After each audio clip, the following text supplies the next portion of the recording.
Matthew chapter 14 verse 22 to 33। मत्ती रचित सुसमाचार उसका 14 अध्याय 22 से 33 पर। और वचन में जाने से पहले छोटी सी हम प्रार्थना करेंगे। प्रभु, हम आपका धन्यवाद करते हैं कि आपने हमें मौका दिया प्रभु कि हम आपके वचन से सीख सकें। सिर्फ यहाँ पे मैं बोलने वाला नहीं, लेकिन आपकी आत्मा के द्वारा प्रभु आप हम सब से बातें करें पिता। यहाँ पे जो एनवायरनमेंट है इसे आप अपने नियंत्रण में लीजिए प्रभु।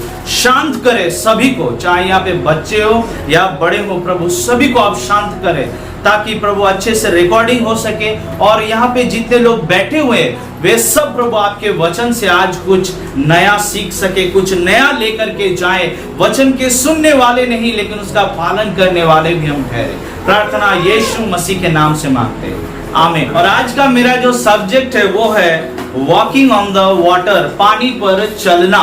इसके पहले अगर हम जो घटना है अगर देखेंगे, वहां पे यीशु ने 5000 लोगों को उन्होंने क्या किया, खाना खिलाया। और इसके बाद यीशु ने क्या किया, अपने चेलों से क्या कहा, समुद्र के उस पार जाने के लिए, द सी ऑफ गैलिली, गलील समुद्र के उस पार जाने के लिए।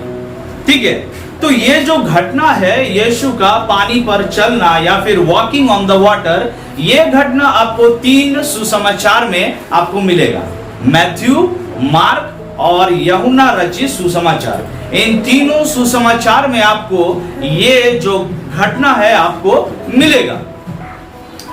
लेकिन आज जिस सुसमाचार से मैं आप लोगों को सिखाऊंगा वो मैथ्यू से मैं सिखाऊंगा, क्योंकि यहाँ पे ये जो घटना है ये थोड़ा डिटेल्स में दिया गया है। तब उसने तुरंत अपने चेलों को नाव पर चढ़ने के लिए विवश किया कि वे उससे पहले पार चले जाएं। यस, यहाँ पे सबसे पहला जो लेसन हम लोग सीखेंगे वो ये है कि यीशु ने अपने चेलों से कहा कि वो जैसे सबसे पहले नाव पर चढ़े और समुद्र के उस पार चले जाएं। क्या यीशु मसीह को पता नहीं था कि बहुत बड़ा एक तूफान आने वाला है?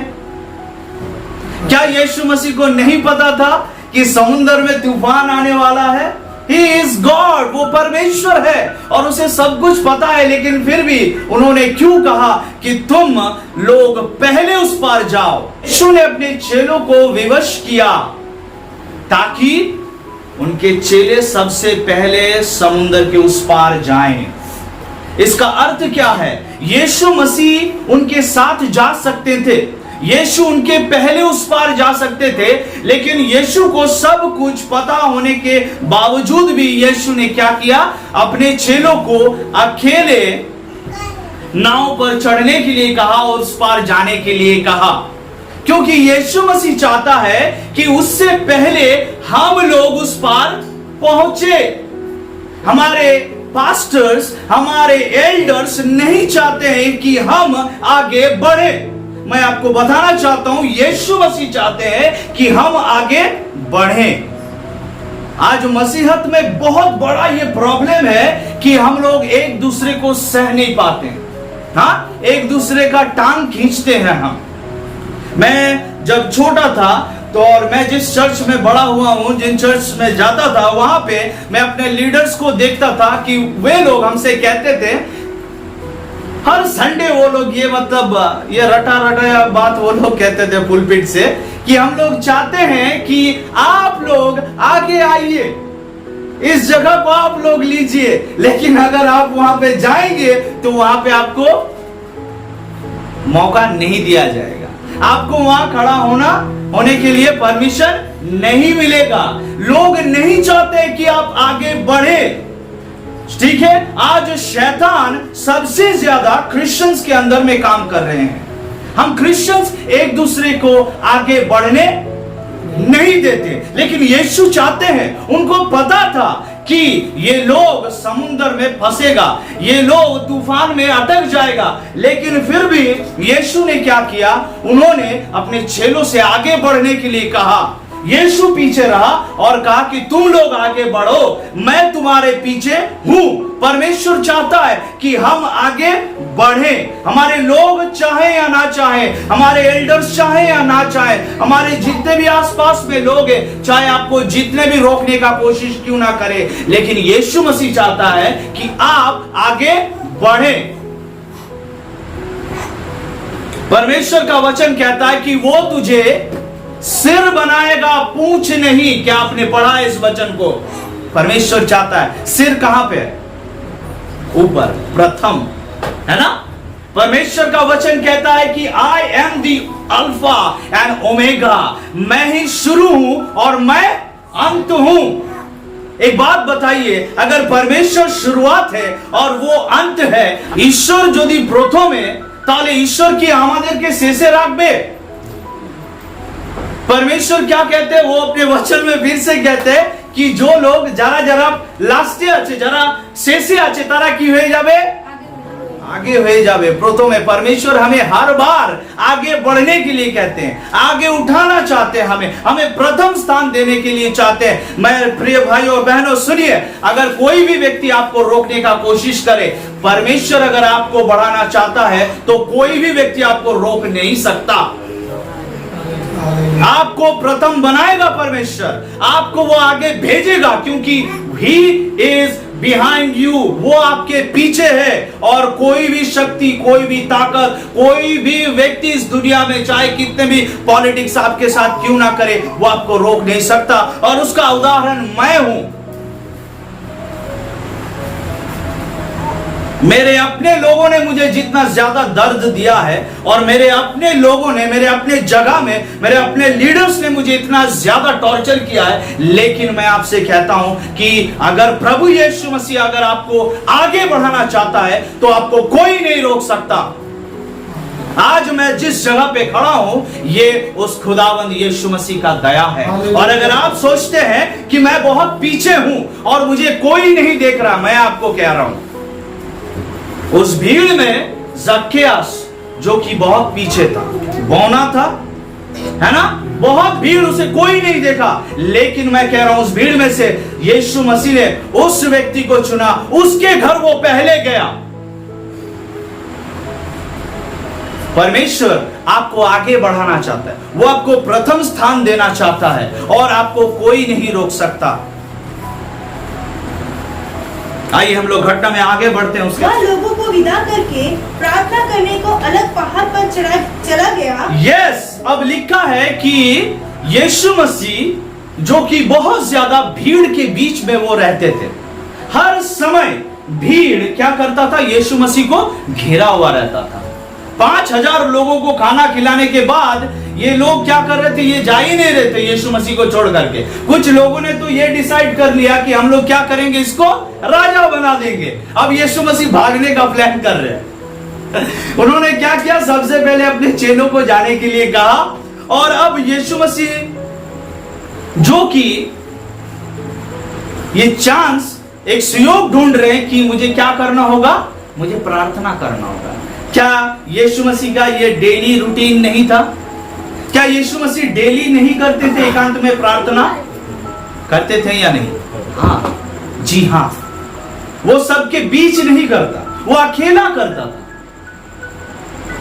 चाहे जितना भी भीड़ क्यों ना हो, यीशु मसीह उस भीड़ में से अपने आप को वो निकाल लेता, और वो परमेश्वर के साथ जाकर के, अपने पिता के साथ जाकर के वो बात करता था, वो प्रार्थना करता था, वो समय ढूंढता था, वो सुयोग ढूंढता था, वो चांस ढूंढता था कि कैसे वो प्रार्थना कर सके अकेले में। बाइबल हमें प्रार्थना का महत्व हमें समझाता है। अगर आप पुराना नियम पढ़ेंगे, परमेश्वर ने बार बार अपने लोगों से कहा, call to me and I will answer you, मुझको पुकारो और मैं तुझे क्या करूंगा? आवाज दूंगा। नया नियम में यीशु मसीह ने कहा कि तुम प्रार्थना करो ताकि परीक्षा में ना पड़ो। पौलुस अपने पत्री में कहता है कि तुम क्या करो? प्रे कंटिन्यूअली, ओबिरोतो की करो, प्रार्थना करो। बाइबल हमें बार बार प्रार्थना के बारे में ऐसे बहुत सारे वचन बाइबल में दिया हुआ है। बाइबल हमें प्रार्थना के महत्व को सिखाता है। हमने दानियल को देखा कि जो दिन में कितना बार? जो 3 बार प्रार्थना करता था, चाहे कितना भी भीड़ क्यों ना, कितना भी लोग क्यों ना हो, लेकिन वो अपने दरवाजे को बंद कर लेता प्रार्थना के समय, और यरूशलेम की तरफ वो फिर कर अपनी खिड़कियों को खोलकर और दिन में 3 बार वो प्रार्थना करता था। और वो प्रार्थना के समय किसी के साथ कॉम्प्रोमाइज नहीं करता, किसी भी काम को वो प्रार्थना के समय में नहीं घुसाता था। यीशु मसीह चाहे जितना भी भीड़ क्यों ना हो, चाहे कितने भी पेशेंट क्यों ना हो, चाहे कितना भी रोगी क्यों ना हो, सबको यीशु संभाल लेते थे। और जब प्रार्थना का समय होता वो ठीक वहां से निकल जाते थे प्रार्थना करने के लिए। मेरे प्रियो, अगर यीशु मसीह ये हमें सिखाया प्रार्थना के महत्व को, तो हमें भी उस प्रार्थना के महत्व को समझना जरूरी है। आज हम इतना ज्यादा क्यों कमजोर हैं? क्योंकि हम प्रार्थना नहीं करते। क्या आप समझ रहे हैं मैं क्या कह रहा हूं आपसे? आज हम इसीलिए इतना ज्यादा कमजोर हैं क्योंकि हम प्रार्थना नहीं करते। अगर आप प्रार्थना करेंगे तो दुनिया का कोई भी ताकत, शैतान का कोई भी षड्यंत्र आपको रोक नहीं सकता, आपके किसी भी कार्य को बंद नहीं कर सकता। आप जो भी प्रार्थना करेंगे यीशु मसीह के नाम से, वो पृथ्वी में होगा, वो होगा। क्या आप सुन रहे हैं? जी हां, भीड़ में से अपने आप को अलग कीजिए, इस दुनिया में से अपने आप को अलग करें। प्रार्थना के समय अपने परिवार से अपने आप को अलग करें, अपने बीवी से, अपने बच्चों से अपने आप को अलग करें। और प्रार्थना के समय किसी भी व्यक्ति को आपको डिस्टर्ब करने मत दीजिए। बाइबल सिखाती है हमें कि प्रार्थना के समय तुझे क्या करना होगा? अपने दरवाजे को बंद कर ले। मेरे प्रियो, अपने दरवाजों को बंद करें। अगर कोई भी व्यक्ति या फिर कोई भी चाहे कुछ भी क्यों ना हो, आपका फोन भी क्यों ना हो, आपके रिश्तेदार या फिर कोई भी हो, अगर आपको प्रार्थना करने में कोई रोकता है तो आप समझ जाइए कि ये एक शैतान का षड्यंत्र है जो आपको प्रार्थना नहीं करने देना चाहता है। और आपको जरूरी है कि चाहे कितना भी भीड़ या फिर कितने भी लोग आपको घिरे हुए क्यों ना रहे, आपका कितना भी वाहवाही क्यों ना हो, आप बहुत ही बड़ा एक पार्टी में है या फिर आप एनिवर्सरी में है या फिर आप कहीं पे आपको निमंत्रण दिया गया है, आप कहीं पे भी क्यों ना हो, लेकिन जब प्रार्थना का आपका समय हो जाए, उस जगह को, उन लोगों को, उस भीड़ को छोड़िए यीशु मसीह के तरफ। अपने पिता के साथ समय बिताइए, अपने पिता के साथ प्रार्थना में अपने संबंध को ठीक कीजिए, ताकि आपके जीवन में भी परमेश्वर कार्य करे और शैतान के कार्य को आप प्रार्थना के द्वारा तोड़ सके। प्रार्थना के महत्व को समझे, चाहे जितना भी भीड़ क्यों ना हो, अपने आप को भीड़ में से अलग करे और प्रार्थना में समय बिताइए। आगे बढ़ते हैं। और सांझ को वह वहाँ अकेला था। उस समय नाव झील के बीच लहरों से डगमगा रही थी, क्योंकि हवा सामने की थी। और यीशु रात के चौथे पहर झील पर चलते हुए उनके पास आया। अब यहाँ पे लिखा है कि अब रात को जब ये लोग नाव पर कोई नहीं, अर्थात यीशु मसीह नहीं है, ये लोग अकेला। अब The boat was now in the middle of the sea. लिखा है कि यीशु मसीह उनके साथ नहीं था, सबसे पहला। दूसरा, ये लोगों का, इन लोगों का नाव एकदम समुद्र के बीचों बीच था। अब क्या लिखा हुआ है? इंग्लिश में लिखा हुआ है टॉस्ड बाय द वेव्स। लहरें बहुत तेज और बहुत बड़ा, बहुत ज्यादा तूफान, बहुत तेज तूफान चल रहा था, लहरें बहुत तेज था वहां पे। अब ये लोग क्या है, ना इधर जा सकते हो ना उधर, ये लोग बीच बीच में फंस गए हैं पूरी तरह से। ये लोग पूरी तरह से डर गए हैं और इन्हें लग रहा है कि अब हम लोग मरने वाले हैं, क्योंकि परिस्थिति ने क्या किया है, इन लोगों को पूरी तरह से घेर लिया और ये लोग परिस्थिति के एकदम बीचों बीच। क्या आपको लगता है कभी ऐसा कि मैं हार गया हूं, मैं एकदम बीचों बीच खड़ा हूं अभी, और अगर जिधर भी देखता हूं तो किनारा नहीं दिखता है, जहां पर भी जाता हूं आंसर नहीं मिलता। हमारे ऐसे बहुत से भाई बहन है, अगर उन्हें, मैं जानता हूं ऐसे लोगों को, हमारे क्रिश्चियन भाई बहनों को, जो लोग, अगर ये लोग तो प्रार्थना करते ही नहीं, ऊपर से ये लोग तांत्रिक के पास जाते हैं, मौलवी के पास चले जाते हैं, मादली ताबीज ये सब लेने के लिए चले जाते हैं। देखिए, शायद हो सकता है यहां पे भी कोई बैठा हुआ है ऐसा। ओके, मैं आपको आगे बताऊंगा।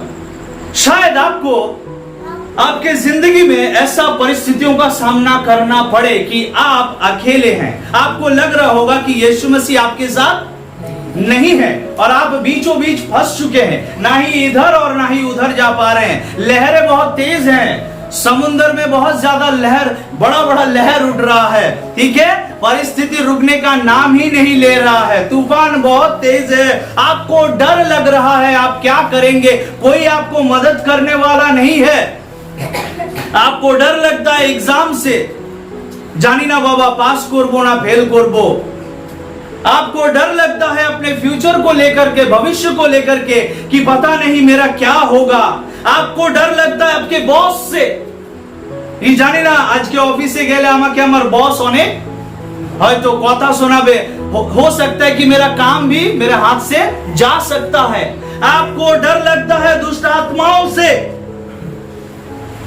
रात में अकेले सोने में या अंधेरे में आपको डर लगता है कि चाहे दुष्ट आत्मा मुझे या फिर भूत আমাকে अटैक ना करे। यीशु मसीह को ये लोग देख करके डर गए हैं कि बाबा भूत नहीं, की इन लोगों को लगा कि भूत आ रहा है सामने से, है ना। डर लगता है बहुत बार, हम अकेला महसूस करते हैं, हमको लगता है कि फिरौन का सेना हमारे पीछे है और आगे क्या है, समुंदर है। लेकिन हमारा परमेश्वर वो आज भी जीवित परमेश्वर है, आगे हम बताएंगे, ठीक है, कि परमेश्वर ने क्या किया यहाँ पे, यीशु मसीह ने क्या किया। जब आपको ऐसा महसूस हो, जब आपको डर लगे, जब आपको लगे कि मैं अकेला हूं और फंस गया हूं और मुझे सहायता करने वाला कोई नहीं, जब आपको बहुत डर लगने लगे कि पता नहीं क्या होगा, इस संडे में चर्च चला पाएंगे या नहीं, ऐसे बहुत से सारे संगठन आकर के आज चर्च तोड़ रहे हैं, विश्वासियों को मार रहे हैं, पास्टर्स को मार रहे हैं, है ना। उनके पास पॉलिटिकल पावर है। आज क्रिश्चियंस के विरुद्ध में लोग बहुत ज्यादा उठ खड़े हुए हैं, हाँ, उनका दल बहुत भारी है, उनका संख्या हमसे बहुत भारी है। आपको डर लगता है, आप अकेले हैं उस गांव में और आपको लगता है कि इस गांव में कैसे मैं परमेश्वर के सुसमाचार को बांटूंगा। आगे देखते हैं क्या हो रहा है यहां। चेले उसको झील पर चलते हुए देखकर घबरा गए और कहने लगे यह भूत है, और डर के मारे चिल्लाने लगे। तब यीशु ने तुरंत उनसे बातें की और कहा, ढाढ़स बांधो, मैं हूँ, डरो मत। अब जब ऐसा परिस्थिति हो मेरे प्रियो, मैं आपको बता रहा हूं कि यीशु मसीह चुपचाप नहीं बैठता है कभी भी। आज जो कुछ भी आपके जीवन में चल रहा है, आपके जिंदगी में चल रहा है, आज मसीही लोग जिस परिस्थिति से गुजर रहे हैं, प्रभु यीशु मसीह चुपचाप वो नहीं बैठे हुए हैं, वो काम कर रहे हैं। वो समय में काम करने वाला परमेश्वर है, और जब उसका समय आएगा ना, वो सब कुछ क्या करेगा, सब कुछ वो ठीक करने वाला है। धर्मियों को अपने साथ ले जाने वाला है, और पापियों को, कुकर्मियों को, जिन लोगों ने परमेश्वर के लोगों के ऊपर हाथ उठाया है, जिन लोगों ने उनके मंडली को, चर्च को तोड़ा है, जिन लोगों ने पास्टर्स को मारा है, परमेश्वर उन सभी का न्याय करेगा। He is with us, Immanuel, परमेश्वर हमारे साथ है। डरो मत यार, मत डरो। मुझे भी बहुत डर लगता था कभी कि पता नहीं क्या होगा, मैं तो अकेला हूं, मेरे बैकग्राउंड में, मेरे आसपास में कोई नहीं है, ना ही कोई चर्च, ना कोई फॉरेन का कोई सादा बाबा, कोई नहीं है मेरे साथ, मैं अकेला हूं। लेकिन मुझे पता है कि उस दिन स्वर्गदूतों ने कहा कि इम्मानुएल आने वाला है इस पृथ्वी में, और जिसका अर्थ क्या है, परमेश्वर हमारे साथ है। डरो मत। जब आप इस परिस्थिति में रहते हैं और जब आपको घबराहट होता है ना, जब मुझे ऐसा लगता है कि मैं हार रहा हूं, आई एम लूजिंग, जब मुझे ऐसा लगता है कि मैं बीच में फंस चुका हूं, जब मैं बहुत रोता हूं, अकेला होता हूं, तब मैं आपको बता रहा हूं, यीशु मसीह उस परिस्थिति के ऊपर चलकर, यीशु मसीह उस तूफान के ऊपर चलकर, यीशु मसीह उस लहरों के ऊपर चल करके वो आएगा आपको बचाने के लिए। वो कहता है मत डर, क्योंकि मैं तेरे साथ हूं। इधर उधर मत ताक, क्योंकि मैं तेरे साथ हूं। मैं क्या करूंगा? मैं अपने दाहिने हाथों से तुझे क्या करूंगा? उठा लूंगा। मत डर, डरो मत किसी परिस्थितियों से। जब भी घबराहट हो तो यीशु मसीह को बुलाओ। यीशु कहते हैं स्वर्ग और पृथ्वी का सारा अधिकार मुझे दिया गया है। किसके पास है? हम बेवकूफ जैसे लोगों की तरफ देखते रहते हैं।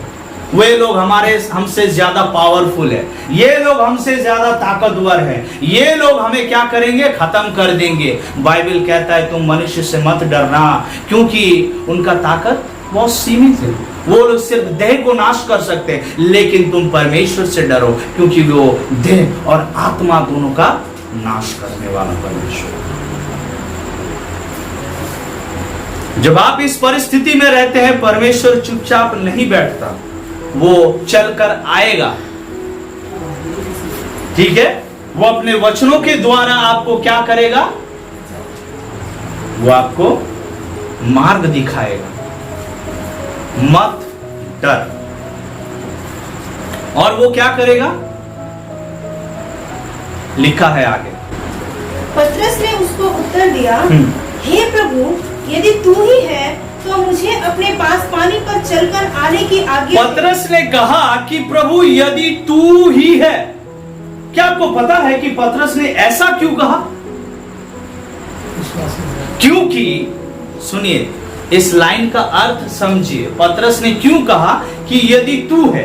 अर्थात पतरस को बहुत अच्छे से पता है कि उसी के द्वारा ये हो सकता है। सिर्फ यीशु मसीह पानी के ऊपर, समुद्र के ऊपर, तूफान में चल सकता है। इसीलिए कहा कि प्रभु यदि तू है, यदि तू नहीं है तो मत बोल। क्या आप समझ पा रहे हैं मैं क्या कर रहा हूं? यदि तू है, हां वही तो है, उसी के द्वारा सब कुछ संभव है। प्रभु यीशु कहते हैं कि उसके नाम से हम लोग जो कुछ मांगेंगे पिता हमें देगा। ठीक है? यदि तू है। उसने कहा आ। तब पतरस नाव पर से उतरकर यीशु के पास जाने को पानी पर चलने लगा। यस, प्रभु यीशु मसीह क्या करेगा? आपको पानी पर चलाएगा। मेरे प्रियो सुनिए, प्रभु यीशु मसीह आपको पानी पर चलाएगा। वो प्रॉब्लम में हमें हारते हुए नहीं देखना चाहता। वो नहीं चाहता कि हम परिस्थितियों के साथ हार जाएं।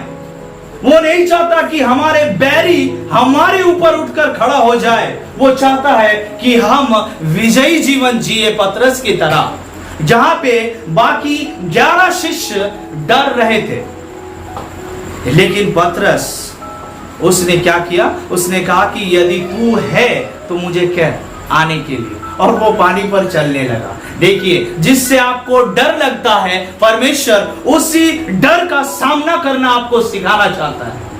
हालेलुया। क्या आप समझ रहे हैं मैं क्या कह रहा हूं? आपको जिससे डर लगता है, जिस लहरों से अब तक पतरस को डर लग रहा था, जिस तूफान से पतरस को डर लग रहा था, जिस पानी से पतरस को डर लग रहा था, जिस अंधकार से पतरस को डर लग रहा था, जिन संगठनों से हमें डर लगता है, जिन लोगों से हमें डर लगता है, जिन व्यक्तियों से, जिन परिस्थितियों से, जिन रोगों से, प्रॉब्लम से हमें डर लगता है, परमेश्वर उन सभी डरों का हमें सामना करने के लिए कहता है, ताकि हम उनका सामना करें और उसके ऊपर हम चलें।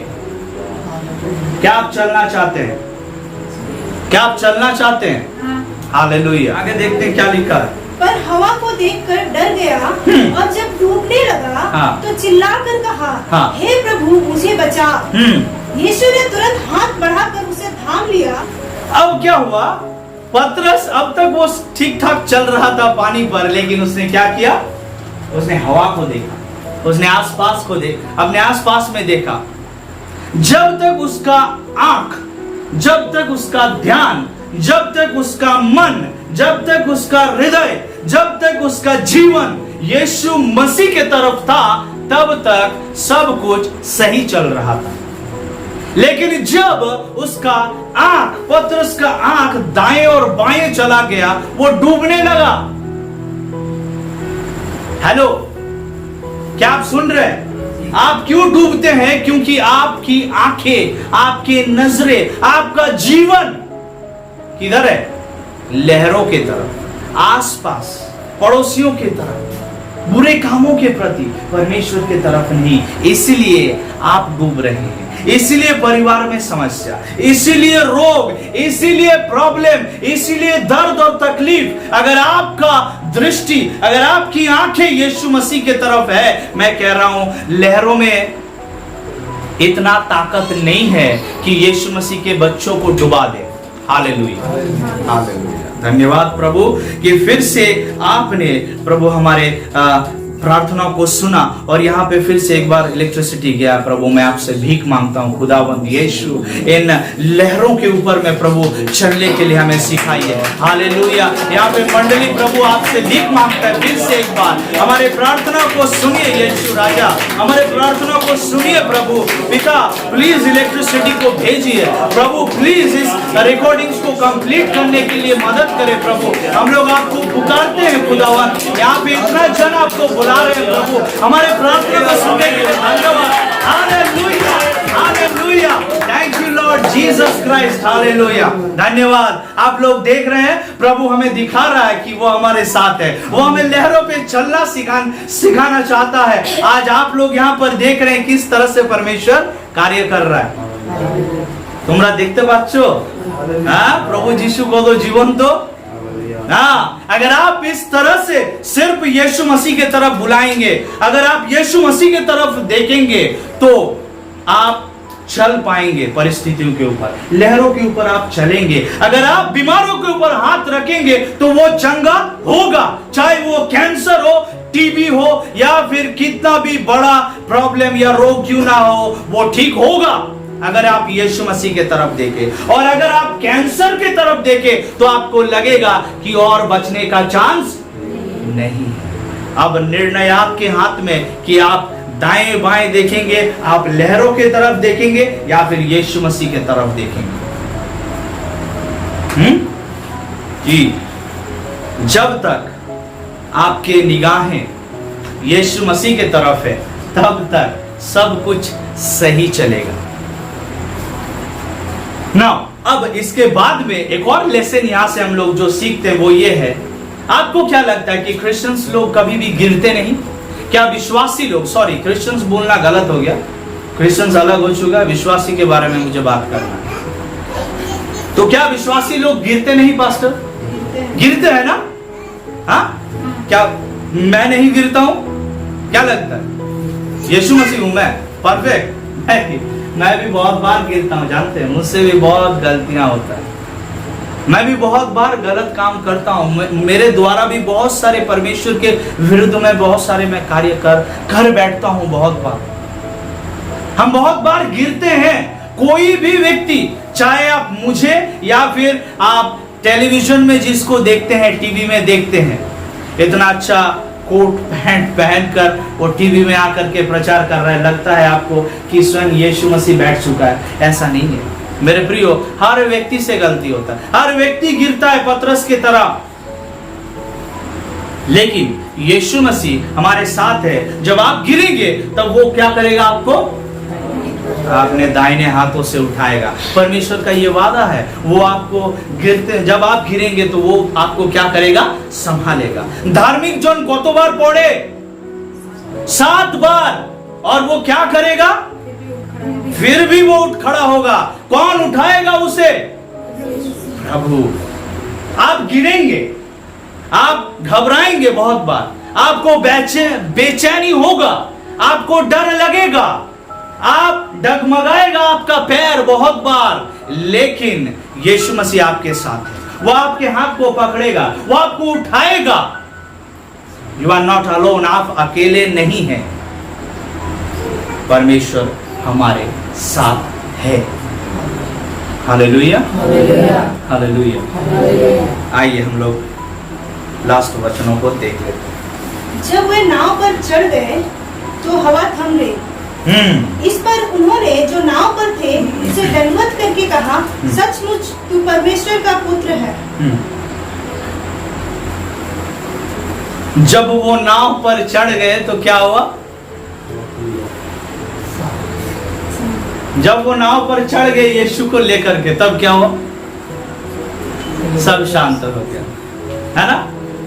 यीशु मसीह को लेकर के आगे बढ़े, सब कुछ शांत हो जाएगा।